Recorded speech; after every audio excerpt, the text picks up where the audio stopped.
Nakkheeran website நேயர்களுக்கு வணக்கம்.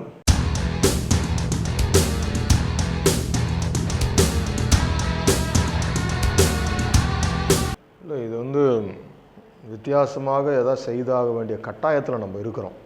அது ரொம்ப முக்கியம். அது ஏன்னா இன்றைக்கி சோஷியல் மீடியா கைக்கு வந்துருச்சு. வீட்டில் பார்த்திங்கன்னா ஒரு 150 சேனல் வந்துடுது. ஸோ இதை தாண்டி 151 நம்ம நிற்கணுன்னா நம்ம வழக்கமான ஒரு திரைக்கதையை எடுத்து பண்ணோம்னா அது எந்த அளவுக்கு தொடர்ந்து இங்கே நிற்போன்றது தெரியல. ஸோ அதனால் நான் கொஞ்சம் விரும்பி வழிகளை எடுத்துக்கிற ஆள்.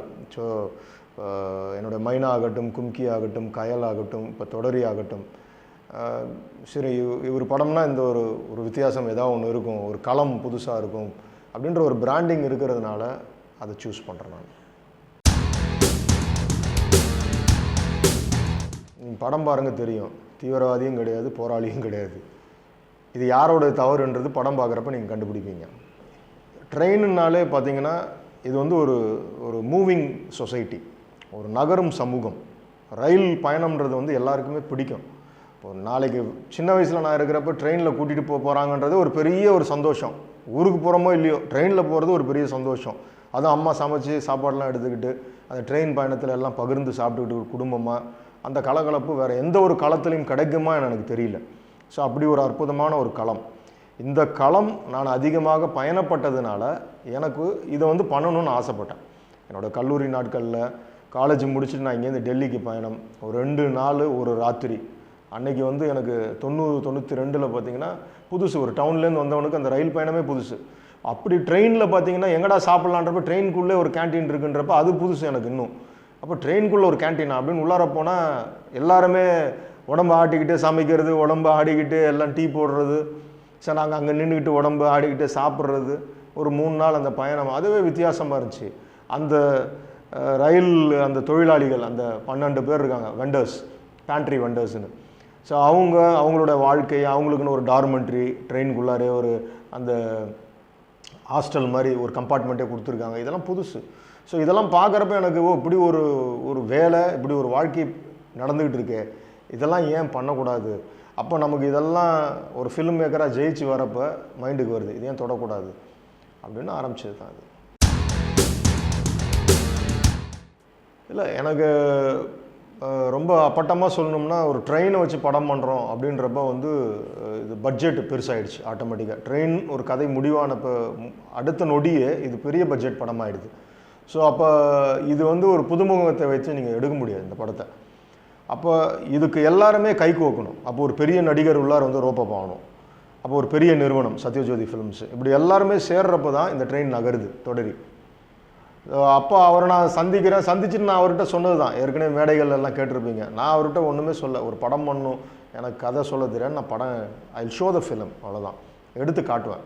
அவரும் ஒன்றும் சொல்ல, எப்போ சார் டேட்டு பண்ணலாம் சார் அப்படின்னாரு. ஸோ இது அவர் என் மேலே வச்சுருந்த நம்பிக்கை, என்னுடைய முந்தைய திரைப்படங்கள் அவருக்கு ஏற்படுத்திய தாக்கங்கள், அவ்வளோதான். அப்போ இது நடக்குது. எனக்கு ரொம்ப ஈஸியாக இருந்துச்சு. அதுக்கு முன்னாடி நான் நியூ ஃபேஸை வச்சு பண்ணுறப்ப என்னென்னா அது ஒரு ஸ்ட்ரெயின் இருக்கும். ஏன்னா அவங்கெல்லாம் நியூ கமர்ஸ், முதல் முறை கேமராவுக்கு முன்னாடி வரப்போ அந்த பயம் இருக்கும். அவங்கள நான் ஒவ்வொரு முறையும் அந்த கதாபாத்திரத்தை விலக்கி சொல்லணும், இது இப்படி நடக்கணும். ஒவ்வொரு நாளும் ஒரு ஸ்கெடியூல் தள்ளுச்சுன்னா திருப்பி அவங்கள ரெஃப்ரெஷ் பண்ணணும். பட் தனுஷ்கிட்ட அது கிடையாது. டே 1 பூச்சியை பண்ணுற கேரக்டர் இப்படி தான் நடப்பாப்புல, இப்படி தான் பேசுவாப்புல, இப்படி தான் விற்கணும், இப்படி தான் வரணும் அப்படின்னு சொல்லி கொடுத்துட்டோம், அவ்வளோதான். அதுக்கப்புறம் ஒரு சீன் நான் மாறப்போ டயலாக் மட்டும்தான் எடுத்து பார்ப்பல. அந்த பாடி லாங்குவேஜ் மற்ற விஷயங்கள்லாம் பார்த்தீங்கன்னா நான் ஒன்மோர் கேட்காத அளவுக்கு அழகாக போயிட்டே இருக்கும். ஸோ அது ஒரு அனுபவம். அந்த ஒரு நடிகராக அவர் நிறைய திரைப்படங்கள், ஒரு தேசிய விருது வாங்கியிருக்காரு. ஸோ அவருடைய அனுபவம் எனக்கு ரொம்ப ஈஸியாக இருந்துச்சு. டக்குன்னு அடுத்தடுத்த காட்சிகளாக நான் போய்ட்டு எடுத்துகிட்டு போய் ஈஸியாக முடிக்க முடிஞ்சிச்சு என்னால். கீர்த்தி சுரேஷ் பார்த்தீங்கன்னா ஒரு மலையாளம் தமிழ் பேச தெரிஞ்ச ஒரு பெண்மணி எனக்கு தேவைப்படுறாங்க. அப்போ நல்ல தமிழ் பேசணும், நல்ல தமிழ் பேச தெரிஞ்சிருக்கணும், ஆனால் தமிழ் மலையாளம் மாதிரி பேசணும். இப்படிலாம் சில குழப்பங்கள் இருக்குது உள்ளார கதாபாத்திரத்துக்குள்ளே. ஸோ ரொம்ப அழகாக அதை எடுத்து பண்ணாங்க. செகண்ட் ஹாஃப் ஒரு கட்டம் இன்ஜினில் மாட்டிக்கணும், அது 1.5 அடி தான் இருக்கும் இடமே. அது பார்த்திங்கன்னா ஒரு பெரிய ஓவன் மாதிரி, அந்த ஹீட்டு தாங்கவே முடியாது, அந்த ஹீட்லாம் நிற்க முடியாது. பட் அந்த கேரக்டருக்காக அவங்க எடுத்துக்கிட்ட எஃபர்ட்டு, அதுக்குள்ளே நான் ஒரு 60-70 மைலில் போயிட்டுருக்கிறப்ப ஓட விடுறது, ஓடியாடுறது, அவ்வளோ ரிஸ்கியான ஷாட்ஸு. 2 பேருமே அவருக்கு பார்த்தீங்கன்னா வேர்ட்டிகோ, ஒரு ஹைட்டை பார்த்தா அவருக்கு மயக்கம் வரும். அதை தாண்டி அவரும் வந்து அவருக்கு சாக்ரிஃபைஸ் பண்ணது. ஸோ எல்லாருமே அதை ஒரு என்ஜாய் பண்ணி பேஷனோடு பண்ணதுனால ரொம்ப அழகாக வந்திருக்கு. இல்லை, ஸ்பெஷல் எஃபெக்ட்ஸ்லாம் சங்கர் சார் அளவுக்குலாம் நாங்கள்லாம் பண்ணவே இல்லை. அவர்லாம் நிறைய பண்ணிகிட்ருக்காரு. நம்மளாம் சின்னதாக இப்போ தான் வந்துக்கிட்டு இருக்கோம். பட் என்னென்னா சில இடங்கள் தேவைப்படுது, அதுக்காக தான் அதை யூஸ் பண்ணுறேன் நான். ஸோ இந்த படத்துலேயும் சில இடங்கள் தேவைப்படுச்சு, அவ்வளோதான். மேக்ஸிமம் பார்த்தீங்கன்னா இதில் லைவாக தான் நிறைய போயிருக்கேன். லைவ் ட்ரெயின் எடுத்திருக்கேன், கிட்டத்தட்ட 40 டேஸ்க்கு மேலே லைவ் ட்ரெயின். எங்கே ரொம்ப முடியாத ஒரு தருணங்கள் மட்டும்தான் நான் வந்து விஎஃப்எக்ஸே போயிருக்கேன் உள்ளார.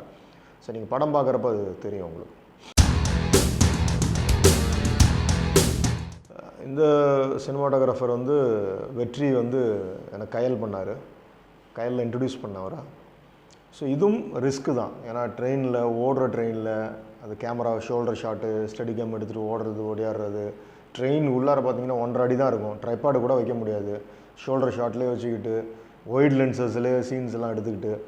ஸோ நிறைய காம்ப்ளிகேஷன்ஸு. நான் கொஞ்சம் வேகமாக விரட்டி எடுத்துக்கிட்டு இருப்பேன். பட் அவங்களால பாவம் அவங்க அதை பொறுத்து அவங்க ஒரு அழகியலை உள்ளார கொண்டு வந்திருக்காங்க. படம் பார்க்குறப்போ உங்களால் அதை என்ஜாய் பண்ண முடியும். மைனாலேருந்து பார்த்தீங்கன்னா அந்த கேரக்டருக்கு என்ன ஜஸ்டிஃபை பண்ணுமோ அதுதான் டியூனாக இருக்கும், அதுதான் பாடல்களாகவும் இருக்கும். ரொம்ப எக்ஸாகரேட்டடாக ஒரு யானைக்காரர் வந்து ரொம்ப கவித்துவமாலாம் பாடிட மாட்டார். அதெல்லாம் ரொம்ப ரொம்ப காஷியஸாக இருப்போம் அந்த விஷயத்தில். ஒரு யானைக்காரன் எந்த அளவுக்கு அவன் யோசிப்பான், அவ்வளோதான், ஒன்றும் புரியல, சொல்ல தெரியல, அவ்வளோதான் இருக்கும் அவனோட வார்த்தைகள், சொல்லிட்டாலே அப்படின்னு. ஸோ அந்த லெவல் தான் இதுலேயும் பார்த்தீங்கன்னா தொடரிலையும். ஒரு பேண்ட்ரி வெண்டர், அவருடைய வெளிப்பாடு எப்படி இருக்கும், அவன் எவ்வளோ யோசிப்பான், அவ்வளோதான். அந்த ஒரு சிம்பிளிசிட்டி இருக்கும் சாங்கில், சிம்பிளிசிட்டி இருக்கும், ஒரு ஸ்டாண்டர்ட் இருக்கும். ஸோ அதை இந்த படத்துலையும் நீங்கள் பார்க்க முடியும் உங்களால். சமயங்கள்னு நம்ம பேசும்போது சம்டைம்ஸ்ன்னு கூட அர்த்தம் இருக்குல்ல. நீங்கள் ரொம்ப தெளிவாக அப்படியெல்லாம் பிடிச்சிட்டு பேசக்கூடாது. இல்லை, உங்களுக்கு நிறைய டைம் இருக்குது கேள்வி கேட்கறதுக்கு. நான் கொஞ்சம் காரசாரமாக தான் பேசுகிறேன்.